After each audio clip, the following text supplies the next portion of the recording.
as my sister friend told me before beginning, everything that I say that's inspirational, that you benefit from, that's coming from Allah subhanahu wa ta'ala. Everything else that's crap is coming from me.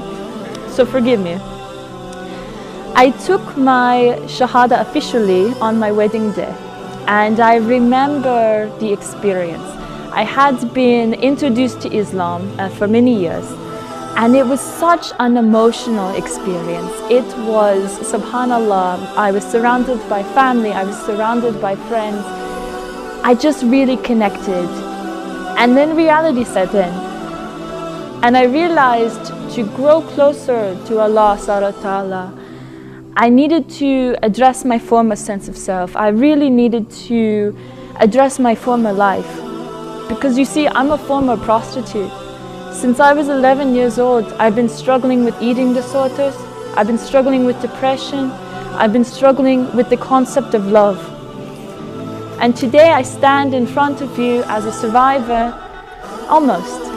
Because my path to Islam was lonely, but my path after was lonelier, because I was alone. And I couldn't connect to my former friends, my former lifestyle, but I couldn't connect to my new ones either, because I was ashamed of where I came from, and I was ashamed with the way that I lived my life before. And I didn't want to be shunned from this community. So years later, I decided to write my revert story. I was going to write my story and I was going to share my experiences. And inshallah, somebody could benefit, maybe somebody could comment, that was okay. And I wanted to be anonymous because I was afraid to be judged. The feedback that I received from publishing my revert story and my former experiences and my experiences coming to Islam, I received feedback that was both positive and negative. But two things really puzzled me. And the first that puzzled me was that not one single person asked me how was I doing. They didn't ask how I was doing.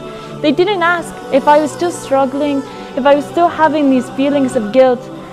And then the second thing that puzzled me was I started to receive these emails, and I received one email and another email, and followed by many more other emails by Muslim women, young Muslim women who were born into Islam, who were converts to Islam, who had these same problems that I was struggling with, these feelings of loneliness and isolation, and they didn't have anybody to talk about because they were afraid to be shunned from the community.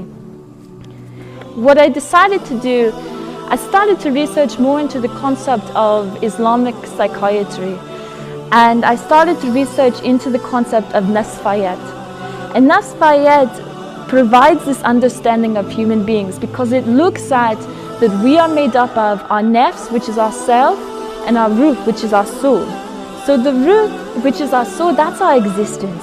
And it is perfect and it is limitless.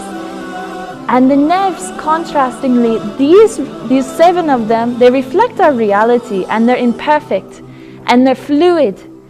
And we can combine the nafs and the ruh.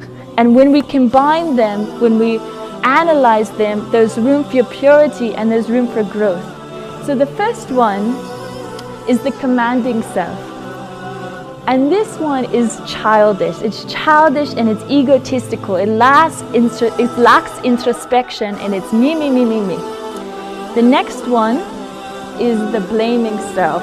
And this one has that conscious aspect. And it causes us to be guilty. It causes us this defensiveness. The next one is the inspired self. And this one, it lacks consciousness. It's very creative, it's very liberal, but it has no discipline. It has no structure. The following one is the contained self. It's the certain self. It's loyal to the path of worship.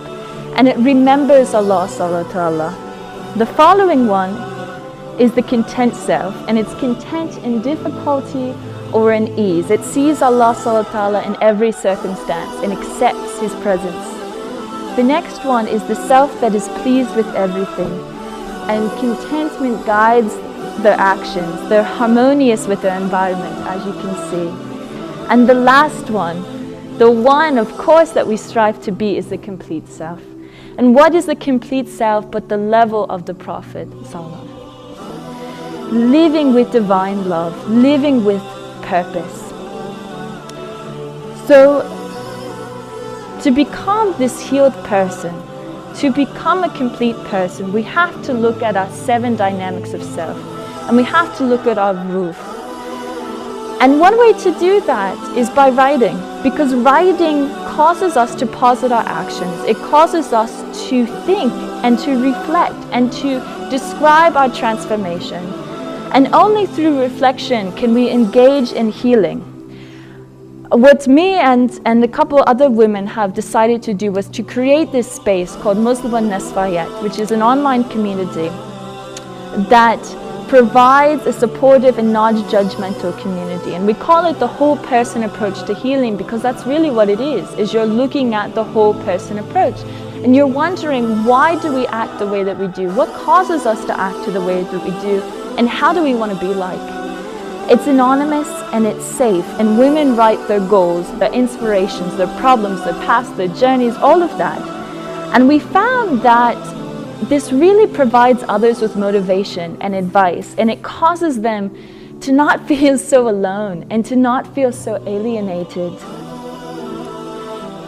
So 2 years, I came to Islam, I took my official Shahada, and I came crawling, and I was hurting, and I was lonely. And my story is not unique. My story is the story that's felt by millions of other Muslim women who struggle with depression, who struggle with love, who struggle with eating disorders and self-harm and substance abuse. And they're born Muslim, and they're Muslim converts, and they're people that have not come to Islam because they're fearful of being alone. We are able to grow when we reflect. We are able to grow when we are able to see this transformation, to be documenting where we came from to where we want to go. And only through this way can we truly grow. So this is a solution to